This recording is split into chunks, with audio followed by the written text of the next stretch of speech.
तो ये है chapter 5 periodic classification of elements. देखिए ये चैप्टर बहुत ही इम्पोर्टेंट है और ये केमिस्ट्री के टॉपिक्स में बहुत इम्पोर्टेंट है, क्योंकि इस चैप्टर में आप सीखेंगे कि हम पीरियोडिक क्लासिफिकेशन कैसे करते हैं, यानी एलिमेंट्स का हम क्लासिफिकेशन कैसे करते हैं और उसको कैसे किस ढंग से रखा गया है। क्योंकि एलिमेंट्स यहाँ पर हम क्लासिफिकेशन इसलिए भी करते हैं ताकि इनकी ईजी स्टडी की जा सके, क्योंकि अगर हम ऐसे ही आगे पीछे ऊपर नीचे अगर एलिमेंट्स के बारे में पढ़ेंगे तो इसके बारे में हम सही ढंग से स्टडी नहीं कर पाएंगे। और एलिमेंट्स आप जानते हो, यानी कि it is the purest form of any substance, so that is called element. यानी एलिमेंट क्या होता है, प्योरेस्ट फॉर्म होती है, यानी इसे आप सीधे सीधे एटम भी कह सकते हैं, जैसे gold, platinum, sodium, magnesium, beryllium etcetera.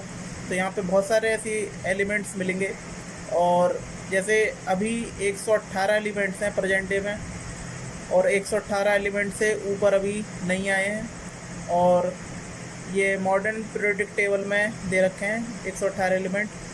और यहाँ पे काफ़ी सारे ऐसे साइंटिस्ट थे जिन्होंने अपनी थ्योरी दी है क्लासिफिकेशन के लिए।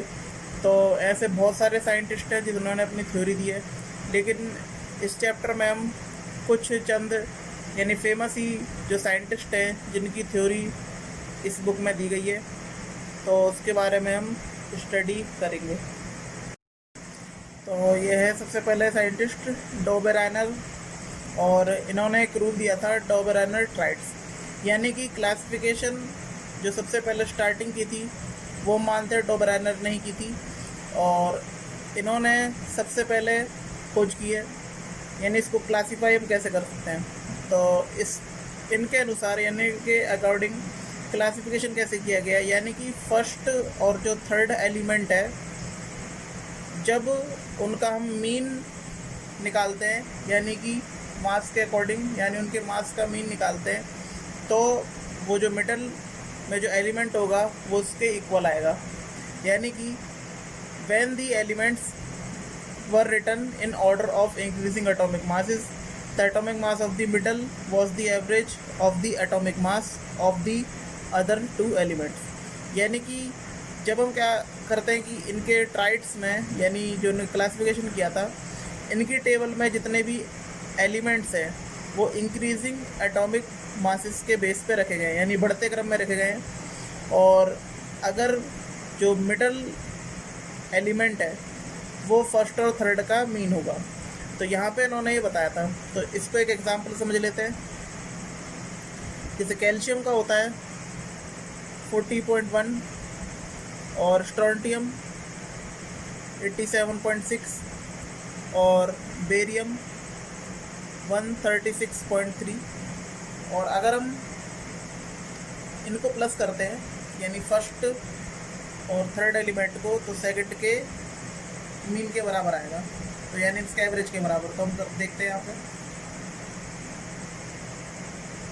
40.1 प्लस 136.3/2, यानी इनका एवरेज निकाल रहे हैं। तो 1 और 3 4, और ये 6, 4 3 7 और 1। तो अगर इसका हम हाफ करेंगे तो देखते हैं क्या आता है। तो 2 8 जा 16, और यहाँ पे 1 8.2, यानी कि देखा जाए तो यहाँ पे ये लगभग बराबर ही आ रहा है, यानी 0.1 या 2 से हो सकती है आगे पीछे वैल्यू, लेकिन मानते हैं तो ये लमसम बराबर ही आएगा। और इसी के बेस पे उन्होंने रखा था, और यहाँ पर जितने भी एलिमेंट्स हैं उनको इन्हीं के बेसिस पर रखा गया है। तो जैसे जैसे एलिमेंट्स इनके बढ़ते जाते हैं, तो हायर एलिमेंट्स जो होते हैं, जिनका जो द्रव्यमान होता है, यानी जो एटॉमिक मास होता है, अगर वह हायर एलिमेंट्स होंगे तो ये रूल वहाँ पे फॉलो नहीं होता। यानी जितने भी ये एलिमेंट्स थे, लाइटर एलिमेंट्स थे, उनके लिए ही एप्लीकेबल था। और सबसे पहले डोबेराइनर ने ही इनकी खोज की थी। तो इनकी लिमिटेशन एक ये भी बनती है कि उस टाइम पे सिर्फ हमें कुछ ही एलिमेंट्स ज्ञात थे, यानी नॉन थे, और उन्हीं के बेस पे इन्होंने रखा था। कोई आगे एलिमेंट्स जो खोज करेंगे या डिस्कवर होंगे उनके बारे में यहाँ कोई भी चर्चा नहीं की गई है, तो इनकी एक लिमिटेशन हो गई थी। और इसके जितने भी टॉपिक्स हैं वो मैं वीडियो में आगे दे दूँगा।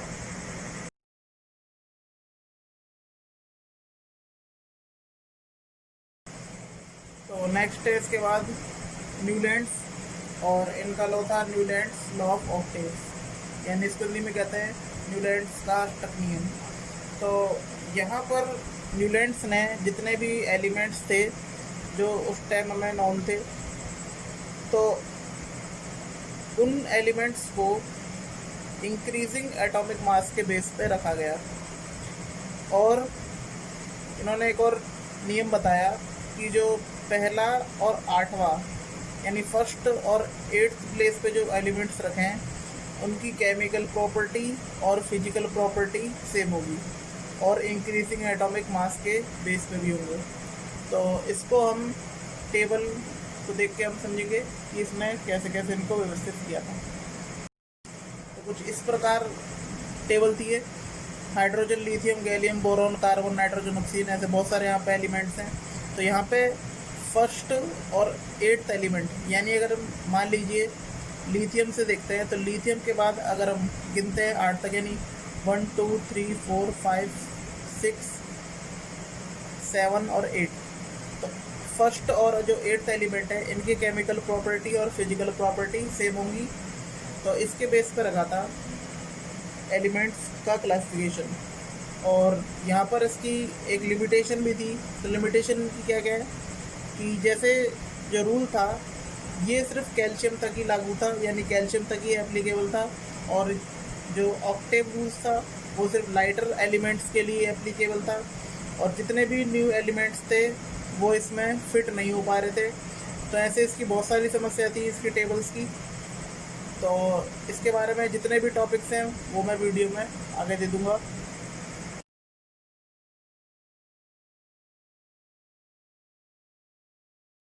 तो नेक्स्ट है सबसे इम्पोर्टेंट, यानी कि मेंडलीव्स। और इन्होंने पीरियोडिक टेबल की, जैसे बोलते हैं कि क्लासिफिकेशन का जो श्रेय है वो सबसे पहले मेंडलीव को ही जाता है। यानी एक प्रॉपर जो टेबल बनाई थी वो मेंडलीव ने ही बनाई थी। वैसे डोबरानस ने स्टार्टिंग की थी, लेकिन एक प्रॉपर जो क्लासिफिकेशन किया था वो मेंडलीव ने ही किया था। और ये पेपर के लिहाज से बहुत ही इम्पोर्टेंट है, बोर्ड एग्ज़ाम्स में काफ़ी बार पूछ लिया जाता है। इसकी अचीवमेंट और इसकी लिमिटेशंस भी, तो इस टॉपिक को ज़रा ध्यान से देखिएगा। तो मेंडलीव ने भी जो एलिमेंट्स थे उनको क्लासिफिकेशन भी इंक्रीजिंग एटॉमिक मास के बेस पे किया था। और इसका जो रूल भी था, यानी कि the properties of elements are the periodic function of their atomic mass, यानी जो इसका रूल है मैं लिख देता हूँ। द प्रॉपर्टीज़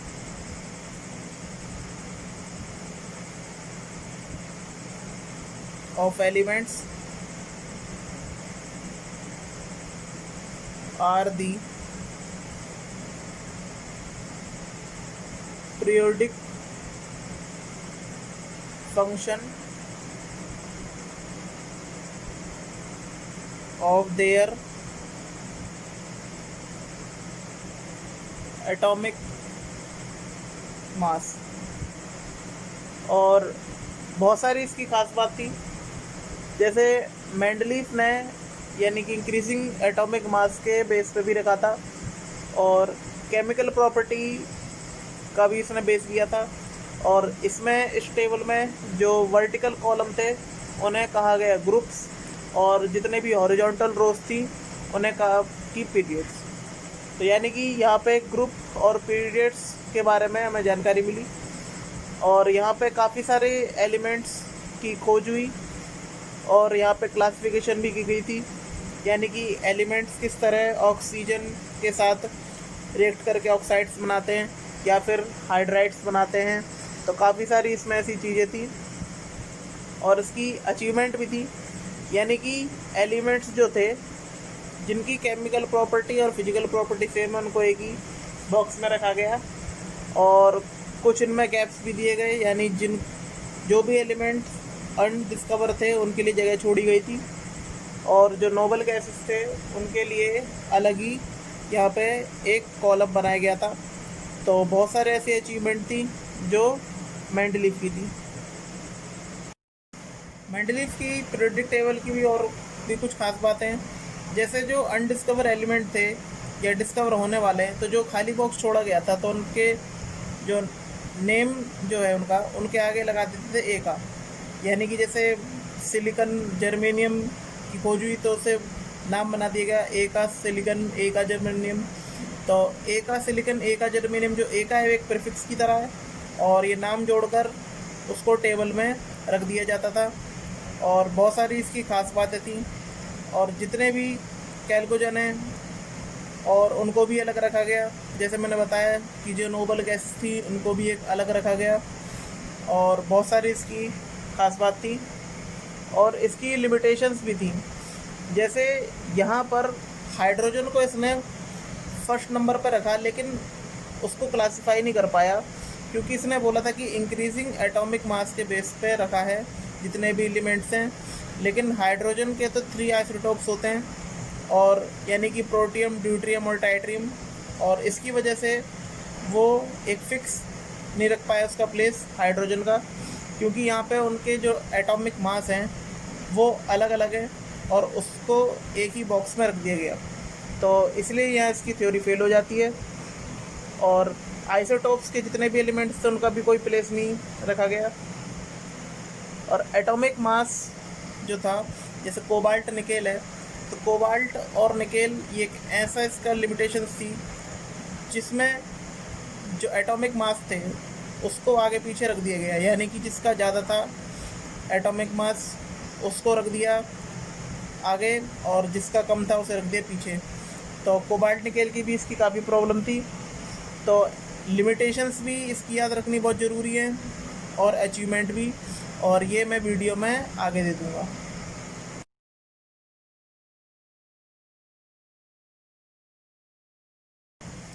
और इसके बाद आता है मॉडर्न पीरियोडिक टेबल, और ये बहुत ही इंपॉर्टेंट टॉपिक है, और ये पेपर में इससे रिलेटेड बहुत सारे क्वेश्चन पूछ लिए जाते हैं। तो मॉडर्न पीरियोडिक टेबल की खोज किसने की थी, तो वो थे हेनरी मोज़ले 1930 में। और हेनरी मोज़ले ने जिसका रूल था वो बिल्कुल चेंज कर दिया।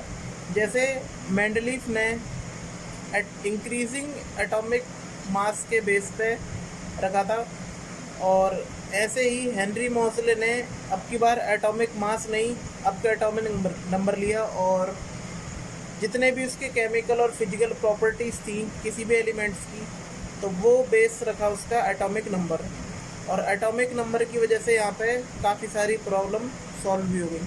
तो इसका जो था रूल वो ये था, properties of elements are a periodic function of their atomic number. यानी क्या लिख देता हूँ मैं, प्रॉपर्टीज़ of elements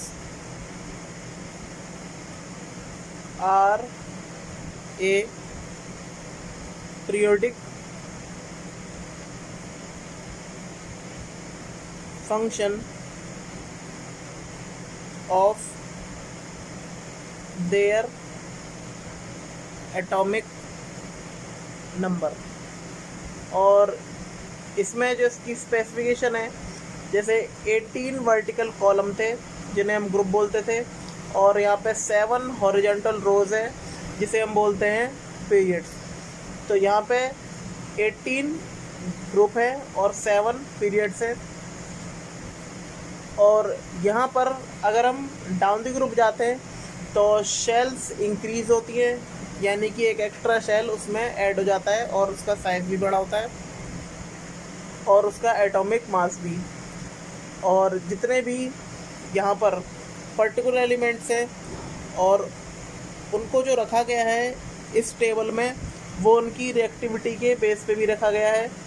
और यहाँ पर जितने भी एलिमेंट्स हैं उनका हम इलेक्ट्रॉनिक कॉन्फ़िगरेशन भी एक रूल से करते हैं, जैसे हमने सीखा भी है 9th क्लास में 2n²। तो ये मैक्सिमम इलेक्ट्रॉन किसी भी एटम में किस सेल में मैक्सिमम उसको फिल कर सकते हैं। तो जैसे मान लीजिए K11 कोश है यानी शेल से, तो के शेल में यहाँ पर हम 1 मान लेते हैं यानी कि n=1।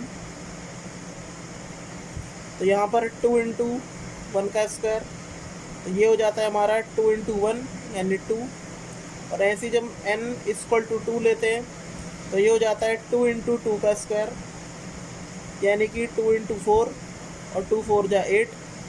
तो ऐसे काफ़ी सारे ऐसे एग्जांपल ले सकते हैं। जैसे 3 है तो 3 3 जा 9, 9 2 जा 18 हो जाएगा। तो ये किसी सेल में मैक्सिमम इलेक्ट्रॉन कितने फिल हो सकते हैं वो यहाँ पर दिया गया है। और ये इनका ऑक्टेट भी ऑक्यूपाई हो जाता है। तो जैसे हमने 4 चैप्टर में भी सीखा था, तो इसके बारे में जितने भी टॉपिक्स हैं वो मैं वीडियो में आगे दे दूँगा और जिसे आप स्टडी करके समझ सकते हैं।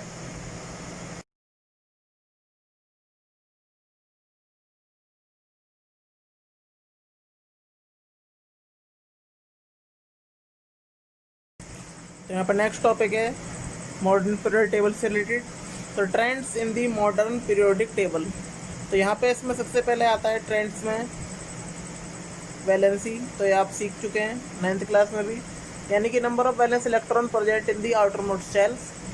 तो ये हमारे क्या कहलाते हैं, वैलेंसीज कहलाती है। तो मान लीजिए सबसे आउटर मोस्ट सेल में कितने भी इलेक्ट्रॉन उसमें मौजूद हैं तो उसकी वैलेंसी कहलाएगी। जैसे यहाँ पे सोडियम है तो सोडियम का होता है 23 एटॉमिक मास और एटॉमिक नंबर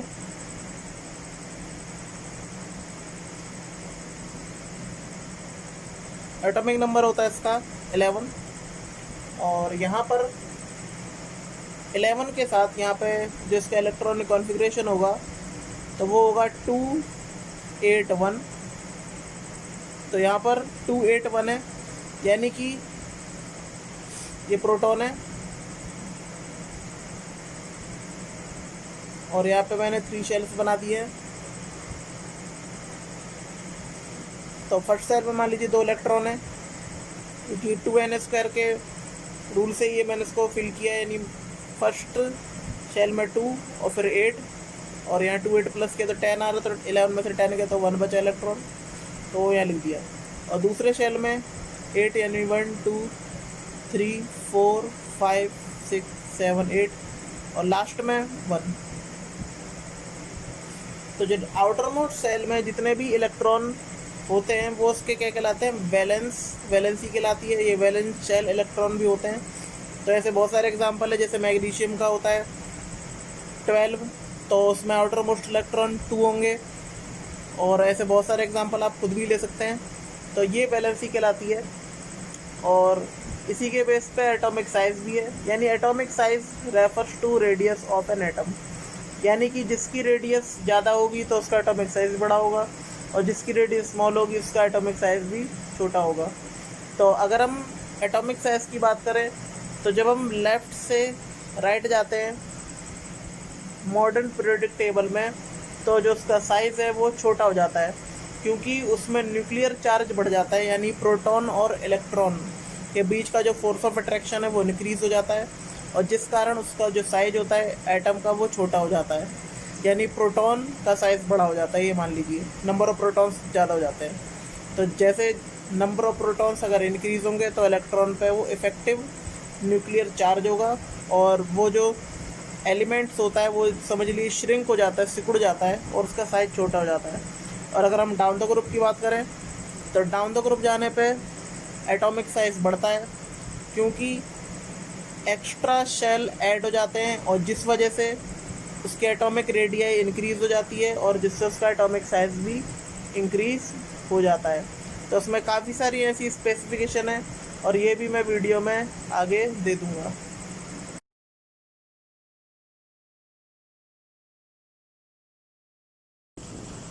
तो नेक्स्ट टॉपिक है ग्रेडेशन इन पीरियोडिक प्रॉपर्टीज़, यानी एक चार्ट दे रखा है पूरा इनकी प्रॉपर्टीज़ के बारे में। सबसे पहला है एटॉमिक साइज़।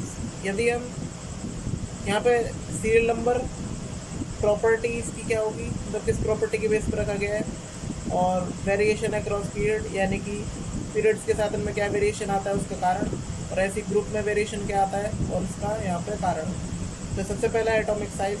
तो atomic size across the period decrease होगा क्योंकि इंक्रीज न्यूक्लियर चार्ज, क्योंकि न्यूक्लियर चार्ज इंक्रीज हो जाएगा। तो मैंने बताया था साइज जो होगा एटॉमिक साइज, वो ये समझ लिए कि वो श्रिंक हो जाता है, और इसलिए क्या होता है कि डिक्रीज हो जाता है उसका साइज।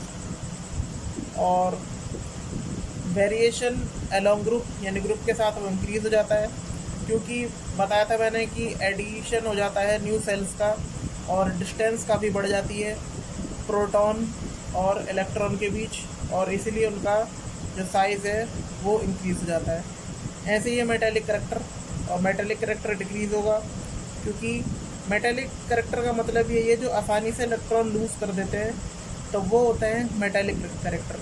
और जो नहीं लूज़ करते यानी बड़े, ये समझ लिए टफ होता है अगर इलेक्ट्रॉन किसी को लूज़ करना, तो वो एलिमेंट्स होते हैं नॉन मेटल्स। तो यहाँ पे मेटेलिक करैक्टर इसी के बेस पर रखा गया है। तो due to increase in effective nuclear charge tendency to lose valence electron decreases. तो यहाँ पे मेटेलिक करैक्टर पीरियोडिक में डिक्रीज होगा क्योंकि इसमें इफेक्टिव न्यूक्लियर चार्ज यहाँ पे इंक्रीज हो जाता है, और इस वजह से मेटेलिक करैक्टर डिक्रीज होगा क्योंकि वो आसानी से इलेक्ट्रॉन नहीं छोड़ पाएंगे। और ऐसे ही इसमें बिल्कुल उल्टा है ग्रुप्स में, क्योंकि वो आसानी से इलेक्ट्रॉन लूज़ कर देंगे, तो इसलिए यहाँ पे मेटेलिक करैक्टर इंक्रीज हो जाएगा। तो यहाँ पर मैंने इसका ये रीज़न भी लिख रखा है। तो ये इसका थर्ड पॉइंट और लास्ट पॉइंट भी है।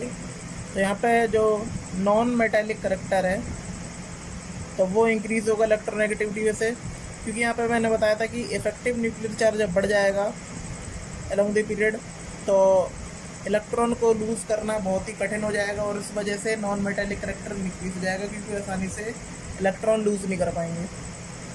और अलोंग द ग्रुप क्या होगा, ये डिक्रीज़ हो जाएगा क्योंकि इफेक्टिव न्यूक्लियर चार्ज जब डिक्रीज़ होगा तो इलेक्ट्रॉन आसानी से लूज़ कर देंगे प्रोटॉन और आउटर मोस्ट इलेक्ट्रॉन के बीच। और जब ये इफेक्टिव चार्ज भी घट जाएगा तो इलेक्ट्रॉन लूज़ करने की वजह से उसमें मेटेलिक करैक्टर बढ़ेगा और नॉन मेटेलिक करैक्टर घटेगा, क्योंकि जितने भी नॉन मेटल्स हैं वो इलेक्ट्रॉन आसानी से लूज़ नहीं करते हैं। तो वही मैंने इस टेबल में लिख रखा है, और इसके बारे में यही टेबल मैं आपको वीडियो में आगे दे दूँगा। और अगर आपको वीडियो अच्छी लगती है तो प्लीज़ इसे लाइक शेयर और कमेंट करें। धन्यवाद।